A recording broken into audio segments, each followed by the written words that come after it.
ng bayan, maasahan anumang panahon.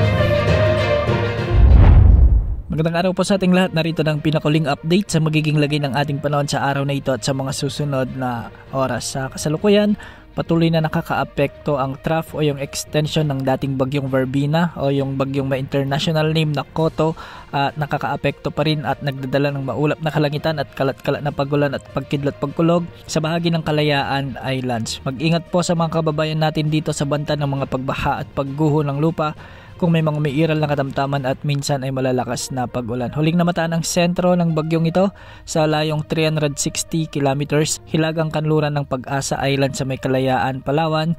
Taglay ang lakas ng hangin na umaabot sa 85 kilometers per hour malapit sa gitna at pagbugsong umaabot sa 105 kilometers. Sa kasalukuyan, halos almost stationary ito o kumikilos ito ng napakabagal ng west-northwest o kanluran hilagang kanluran ng mabagal. Samantala, shearline naman o yung banggaan ng amihan at easterlies ang magdadala ng maulap na papawirin na may mga kalat-kalat na pagulan at isolated thunderstorms sa may Apayao at Cagayan. Pinag-iingat rin natin ang mga lugar na ito sa banta ng mga biglang pagbaha o pagguho ng lupa kung may mga katamtaman at minsan ay malalakas na pag-ulan.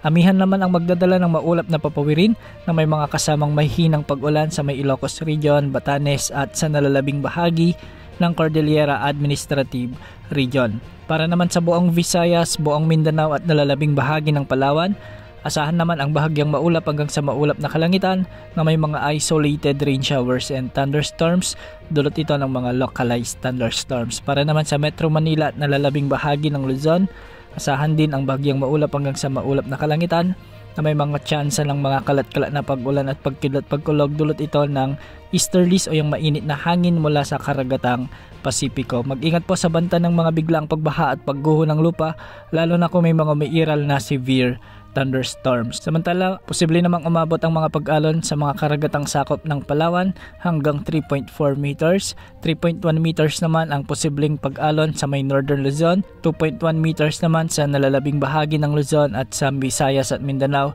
Posible rin ang mga pag-alon hanggang 1.8 meters. Sa kasalukuyan, wala tayong minomonitor na LPA o bagyo na posibleng makaapekto sa ating bansa sa susunod na 2 araw, maliban na lamang sa mga cloud clusters na nasa silangan ng Visayas. Base sa mga pagtataya ay posibleng lumakas ito bilang LPA sa mga susunod na araw at inaasahang papasok ito sa ating area of responsibility. Makikita naman sa mga wind outlook na hindi naman ito lalakas bilang isang bagyo o di kaya naman ay mananatiling LPA lamang ito. Kung sakali nga na lumakas naman ito bilang bagyo, tatawagin ito sa local name na Bagyong Wilma. Dahil sa malayo at matagal pa, asahan pa na maraming pagbabago ang forecast na ito. Yan muna ang latest sa lagi ng panahon. Ito po ang weather update ng bayan, maasahan anumang panahon.